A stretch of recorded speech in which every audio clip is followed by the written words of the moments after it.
Akam aye meri akam iko efak sangari ya ibon akam. Second King si bro siya mong itutut ufare ko siya mong itun itutut. Ete mo ngefiagari ya no fi siki tak defi. Ini ode li shaka sangare ye membet. Ete ke kurodo kadi yang aro mong.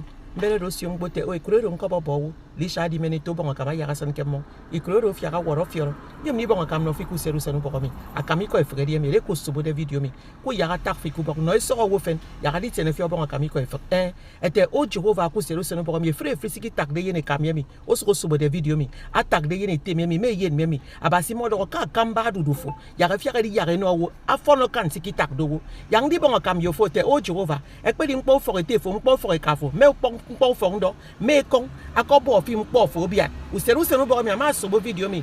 Tene mi bon akam ete Jehovah. U bok fo songa kan u bok pa imo. E free siki tak de mi ya ga fiaga di ya no mi. Kenyang Jesus ama subo video mi bak pa uton. E mo di ya no fi kiti utum. E ya no fi ku fo ndo. E ya no fi ku boko wana. E ya no fi kiti business. E ya no fi ku fo ngwe. E free siki tak de fi mo kom te evne do yang do fi. Ke mo fiaga di ya no fi. There is restoration coming. Afosine many said type don't know me te restore. Abasi odi on fi. Amen.